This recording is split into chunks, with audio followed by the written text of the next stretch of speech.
Welcome back to the City Current Show. I'm your host, Jeremy Park. We're always honored to bring you inspiring stories of individuals and organizations making a difference, empowering the good. And we're going to be talking about the Fuller story. We're joined by the city administrator for the city of Franklin, Tennessee, Eric Stuckey. And Eric, how are you doing? I'm doing great. Thanks for having me. So before we dive into the Fuller story, give us a little bit, when you talk about Franklin, Tennessee, especially for those who are outside of the area, give us just a couple of highlights in terms of important things that you want everyone to know about Franklin. Well, Franklin is a wonderful community. It's a unique blend. It is a very historic community, and that's part of what we'll be talking about in a little bit here, but has a history, goes back to founded in 1799, had an important pivotal battle in the Civil War, late in the Civil War, that occurred here in 1864. So have that heritage and a historic downtown, a historic core that the community has been very careful to preserve and to build from, but it is also one of the fastest growing cities in America. So Franklin is a unique blend of both preservation and progress and growth and development. And so, that is a unique characteristic. I've worked in local government for over 25 years, and a lot of times communities go one way or another. Preservation or development and growth. And Franklin has been a community that says, we can do both. And in fact, they can complement one another. We're very proud of the sense of place that we have with our history and what that tells about us and about our broader story. But we also love to welcome in new residents, new companies, and are just proud to build a great place for people to call home, whether it's your family or your business. Talk about the blend with education, outside activities, obviously restaurants and commerce. So talk about kind of being able to blend all those pieces together. And like you said, preserve the past, but look toward the future. And so kind of mirroring all these different aspects that build a vibrant culture for the families and the community at large. Right. It is and we are in the quality of life business here in Franklin in terms of building a great quality of life. And that can mean different things to different people. And that's what's great about it. Franklin is just south of Nashville, about 15 miles south of Nashville. Like I said, got this great history, but really focused on being a great place to raise your family. We've got two great school districts, some of the best, if not the best, in our state and in the southeast of the United States. So public education and building a great school district has been a focal point for going on 3 decades here. So that as a foundation to our families, but also great for local businesses. That leads to a strong workforce and a place that you can build your corporation off of. And we've been successful in relocation of some really premier names of corporations like Nissan and Mitsubishi in the healthcare world, community health systems.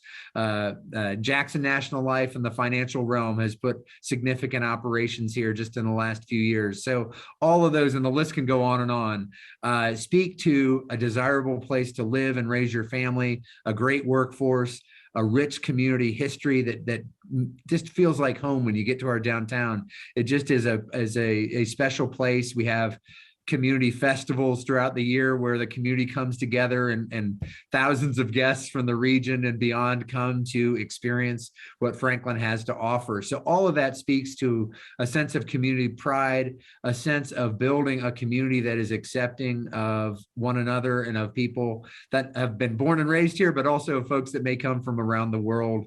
And we're fortunate to have a business culture that does have a worldwide impact as well. So it is a great place to live and work. I've been here a little over 13 years and has really truly become home for me and for about 85,000 others of my friends and fellow community members.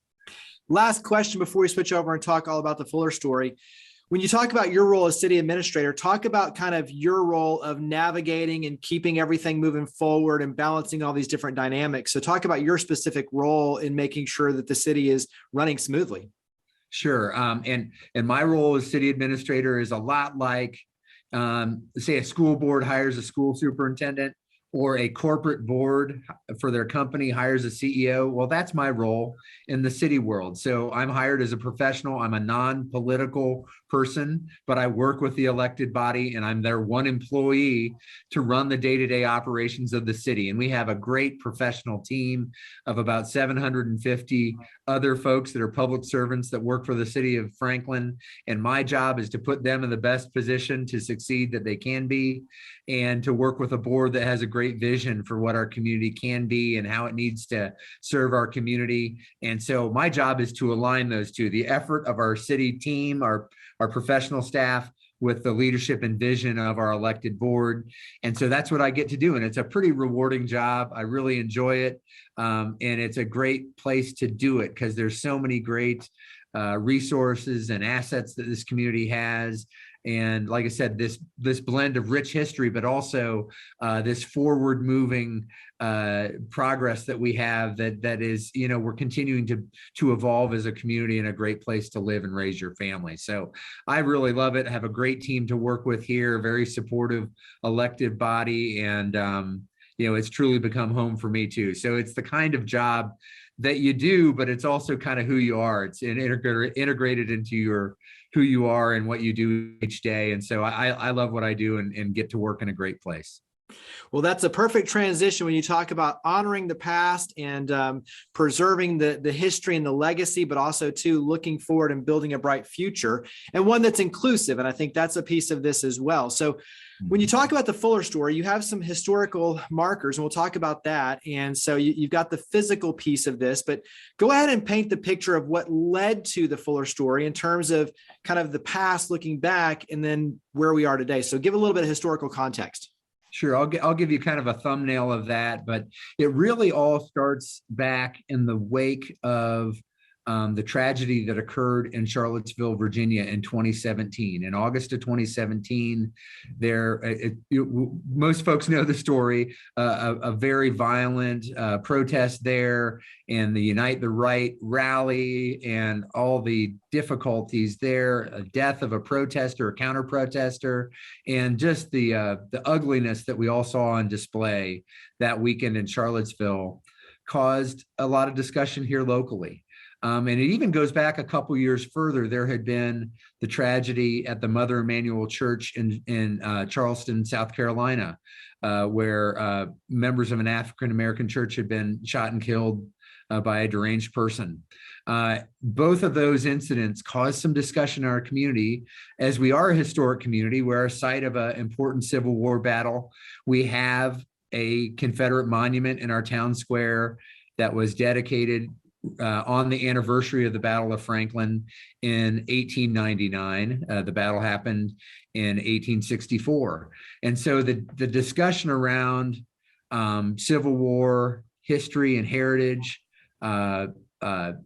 imagery and statues, and what that means, what that meant then, what it means now, how we work with that. And of course, there was discussion about, well, we need to just move that monument. Well, the reality was there are some state laws that protect it. It's not a monument the city or the community owns. It actually was put in place by the United Daughters of the Confederacy. And so there was just all this murkiness around it. And we were approached by some folks in the community, 3 pastors, 2 African-American pastors, a white pastor, and a historian who's done a lot of work in our community, came to us and said, we want to talk about this, myself and Mayor Moore, the mayor of Franklin, Dr. Ken Moore. And we started to have some discussions around what that might look like. And that really evolved. And especially the historical context discussion started to take more traction. And, long and short of it was, after a really almost a year-long discussion, this group came forward and said, look, we'd like to, we know we don't control what happens with that monument, and there's lots of different feelings about what that means and doesn't mean. And, let's not get hung up on that. Let's talk about telling some other aspects of our history. And so that's where the concept of telling a fuller story came about. And the concept was, hey, let's tell real stories of real history that happened in our community, especially as it relates to African Americans before, during, and after the Civil War. And some of those stories aren't real easy to tell, but they're important to know. And so There was some discussion about what made sense to tell, and ultimately in the fall of 2019, 5 historic markers were placed on our town square, and they reflect on actual history that took place in our community. So that includes the fact that the original courthouse was sat in the middle of where the monument is and the square is today, the traffic circle area. And that is actually a place that had a public market house with it. And slaves were bought and sold at that site of the public market house and the original city or county courthouse. And so that story is told. The story of the fact that we had a race riot right after the war, right here on our square, and there was a hanging in the square related to some of those tensions at that time in 1867. The fact that we had U.S. colored troops soldiers come through our community, and that courthouse that is in place now on the square, but not in the middle of the square, that was opened in the 1850s, really played a role in that we had several hundred emancipated or escaped slaves come through there, get their paperwork, and go to Nashville to become members of the United States Colored Troops, which is the name at the time for Black soldiers that fought for the Union Army. There's also a story about post-war and the Reconstruction period, but also how some African-American families rose in prominence, became merchants and business leaders in our community, and had businesses that stayed on our main street for over 60, 70 years, and built that in the post-war period and became leaders in community resources, important community resources, not only for the African-American community, but for the community as a whole. So it is a blend of tough historical stories, but also uplifting and how people came through these tough times, and also a marker that tells more of the broader story of the Battle of Franklin, because not everybody knows that this huge battle, 10,000 casualties in a town of 900 people at the time, occurred in late 1864. So it really told that story, and that was important. The other aspect, though, was to honor the U.S. colored troops, that fact that soldiers came from this community and went and fought for their freedom, that was an important aspect to tell, too. And a statue, the idea of a statue being placed in front of that courthouse, in front of that historic courthouse, began to gain traction.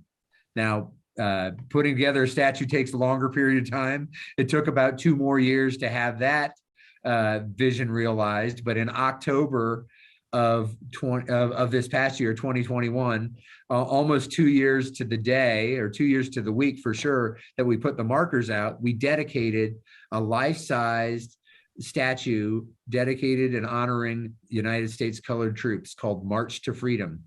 And it is put in front of the square, in front of the courthouse. And it was very intentional to make that a life-size, human scale, could look the statue, look the soldier in the eye, because the importance of recognizing that humanity of those soldiers that served and fought for not only their freedom, but a more complete realization of our country's promise of freedom and liberty and equality and justice for all, regardless of race or background. And so that was dedicated this past October, and had a wonderful turnout of the community to dedicate that and to really make that statement to our community, but to the world. Franklin has worked diligently over the past 15 to 20 years to reclaim elements of our Civil War history, but to tell a more complete story along the way. And this was such a logical evolution of that, to tell our story and to tell it in all aspects. And the term fuller story means we may not get everything, but we're trying, and we're going to continue to try to tell more of that story, and that we honor history by telling more aspects of its story. And so that really is what the Fuller story has been about.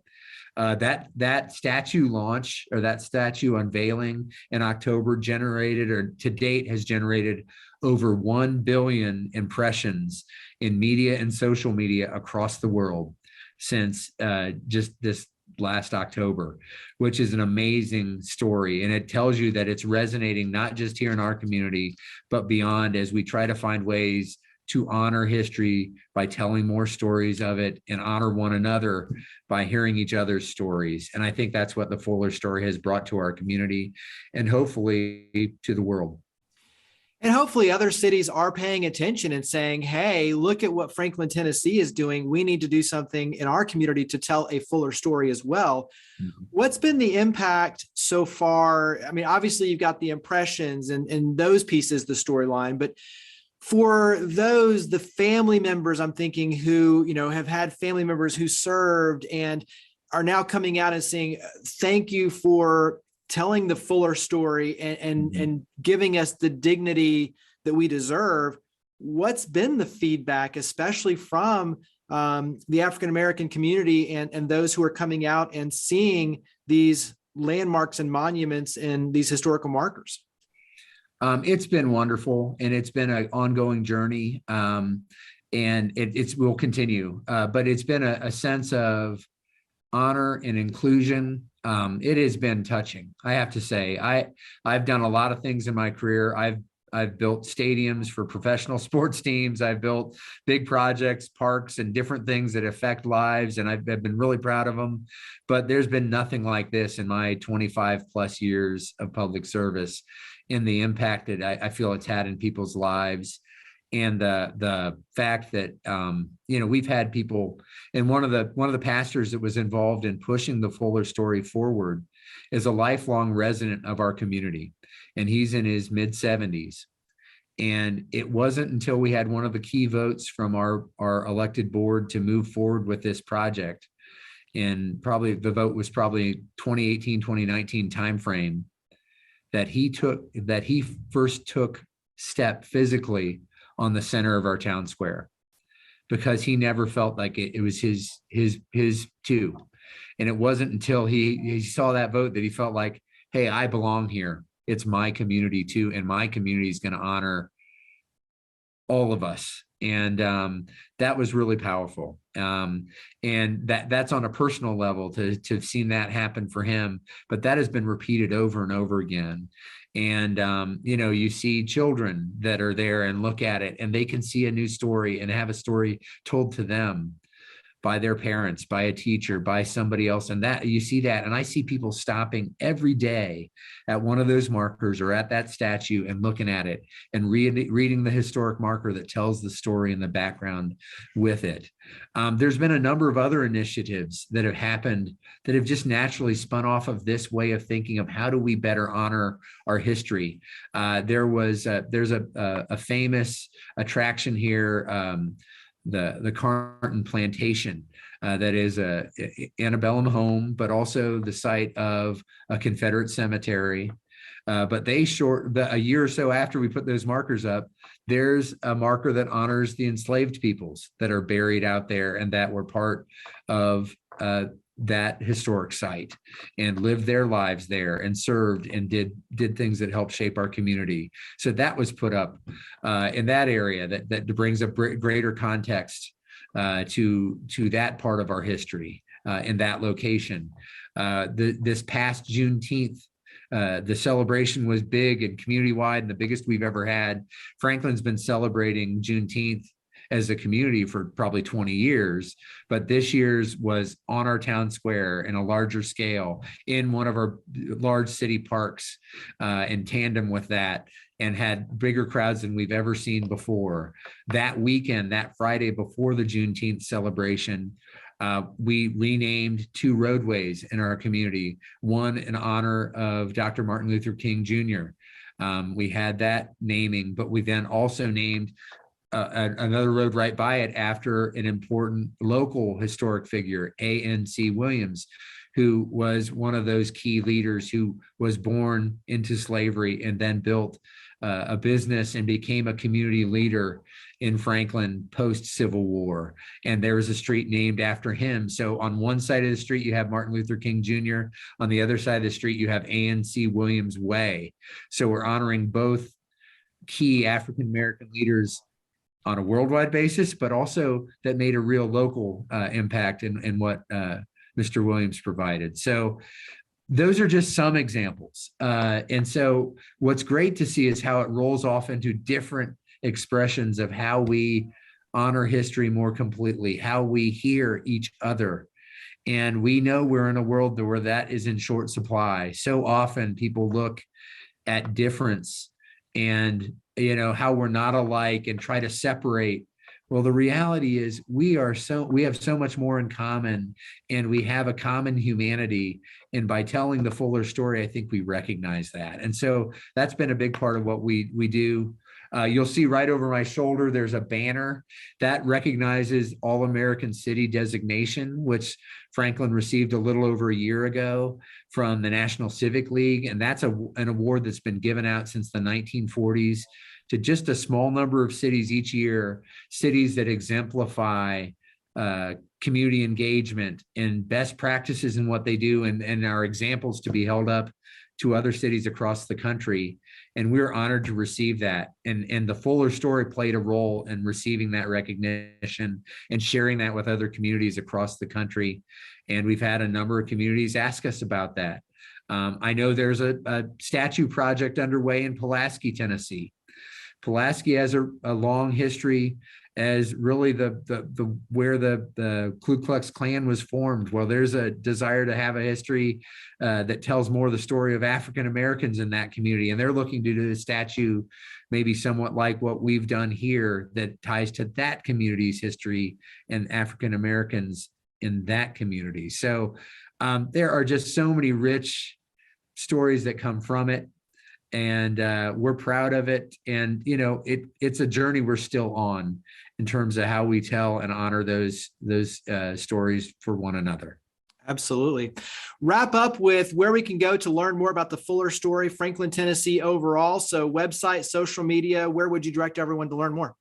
Sure. FranklinTN.gov is our website. So there's lots of Franklin information there, of course, but we actually have a dedicated page to the Fuller story. So you just go there and type in Fuller story in the search line, and you'll get an entire web page dedicated to it. It's got video from when we dedicated the statue, the full ceremony, as well as a highlight video and a highlight video of when we dedicated the markers in 2019, and then all sorts of other context to tell how we got to where we are and those different facets of the story. So it's just a great resource there. Obviously, we're on Twitter, we're on Instagram, all those things. Just go City of Franklin is our tagline, and you find all those resources there. And we've been telling this story through all those social media platforms all along. And Visit Franklin is also a great resource too. If you're ever planning to come to our community, there's lots of great resources and even some bargains for hotels and other ways. If you want to spend some time visiting our community, just any weekend or one of our festival weekends. So there's a great resource there. And it also helps tie into telling the story of the Fuller story there as well. Well, Eric, thank you for all you and your amazing team do. Greatly appreciate it. Thank you for coming on the show. Thanks for having me, and you take care.